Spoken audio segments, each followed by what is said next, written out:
올 한 해는 그야말로 다사다난했습니다. 올해 초만 해도 위기 국면으로 치달았던 한반도는 전쟁의 위협에서 벗어나 남북 화해와 평화를 추구했습니다.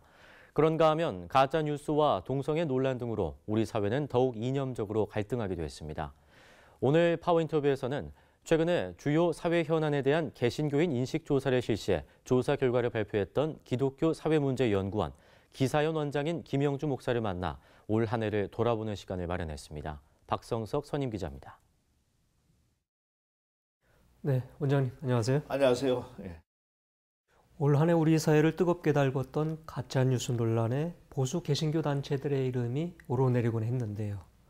가짜뉴스 논란에 한국 교회가 휘말리게 된 원인 어디에 있다고 보십니까? 한국 교회가 그동안 사회적 책임에 대해서 너무 덩하니 했던 거고, 그리고 세상이 자꾸 바뀌니까 바뀌게 돼서 교회가 상당한 부분 소외되고 있다는 생각들을 많이 하고 있는 것 같습니다.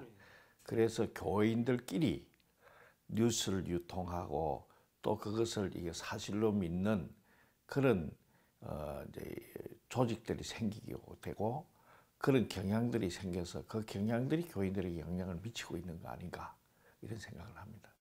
또 동성애 논란은 지난해에요 올해도 우리 사회 한국 교회 안에서 큰 이슈가 됐는데요. 기본적으로 동성애를 바라보는 인식에 있어서 많은 차이가 있는 것 같습니다. 즉 개신교인들은 동성애를 죄라는 시각에서 바라보는가 하면은 일반 시민사회에서는 동성애를 인권적 차원에서 접근해야 된다. 이런 양자의 충돌이 있는데 이런 현상을 어떻게 극복해 나가야 될까요? 기독교인들이 이 동성애를 볼 때에 기독교인이 지금 이제 조사대로 말하면 상당한 부분 많은 사람들이 죄라고 이야기하는데, 그 죄를 가진 사람들을 혐오하고 배척하는 것은 기독교인의 자세가 아니라고 생각합니다. 그런 부분에서 일반 사회 사람들이 우리가 세상을 보는 눈에 오히려 이런 분들을 혐오의 대상으로 보는 것이 아니라 이게 같이 안아야 될 인권적 차원에서 보는 것은 보는 것에 대해서 기독교가 잘 못 미치고 있다고 그렇게 봅니다. 올해 우리 사회의 가장 큰 화두는 아무래도 남북 평화와 통일의 문제 아닌가 생각되는데요. 특히 이번에 기사연의 개신교인 인식조사에서도 개신교인이 비개신교인보다 통일에 대한 찬성 입장이 더 높은 걸로 나타났습니다. 그런 반면에 또 한편으로는 통일에 협상을 해야 될 대상인 북한 김정은 국무위원장의 남한 답방 이런 거에 대해서는 또 반대 목소리가 교회에서 꾸준히 나왔고요. 어떻게 보면 이중적인 잣대, 이원론적인 입장을 가지고 있는데 이런 현상들은 어떻게 바라봐야 될까요? 우선 이제 기독교인들이 통일에 대해서 매우 많은 관심을 갖고 있다는 고무적인 일입니다. 그래서 그동안에 한국 교회가 통일 문제에서 오랫동안 기도하고 통일 문제를 정치적 이슈가 아니고 선교적 과제로 설정하는 데 성공했다고 봅니다. 근데 그럼에도 불구하고 통일을 하는 방법론에 대해서는 조금 이제 차이가 있는 것 같습니다. 근데 우리는 남북에 분단이 있고 남북에 각각 그 유엔에 가입돼 있는 국가의 형태를 이루고 있으니까 우리가 이게 당연히 상대의 그를 우리가 인정해야 되는데 아직까지 기독교인들이 거기에는 못 미친 것 같습니다. 그래서 통일을 위해서는 상대와 함께 해야 되는 거니까 기독교인들이 이 답방에 대해서 좀 반대하는 것 좀 자제했으면 좋겠다는 그런 바람이 있습니다.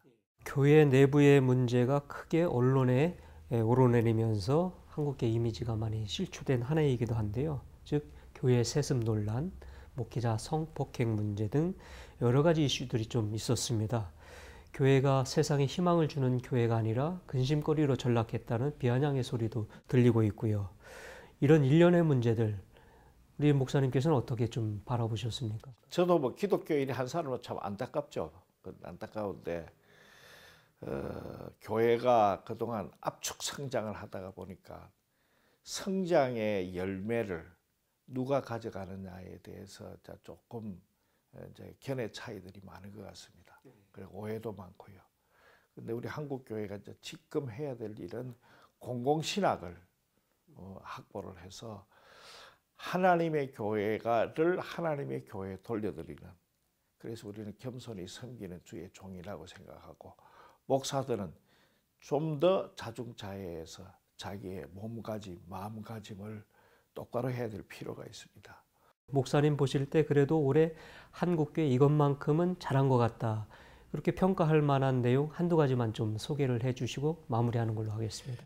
여전히 교회가 세상을 바라볼 때 세상의 변화에 우리 세상이 어떻게 바뀌었으면 좋겠는지 이런 것에 대해서 교인들이 매우 적극적인 의사를 표시를 하고 있다는 것은 우리 교회의 아직까지 희망이라고 생각합니다. 그리고 그동안 교회가 우리 이웃을 위해서 또 사회의 변화를 위해서 헌신적으로 일한 건 맞습니다. 그런데 그 헌신적인 일한 것이 최근에 몇 가지 사건 때문에 폄하되고 있는 것은 안타까운 일이고요. 그동안에 교회가 어떻게 헌신적으로 일해왔던 전통을 잘 살려서 교회의 선교적 과제를 잘 감당하면은 한국 교회는 한국 사회의 또 다른 희망으로 등장할 수 있을 것 같습니다. 네, 목사님 오늘 말씀 고맙습니다. 감사합니다.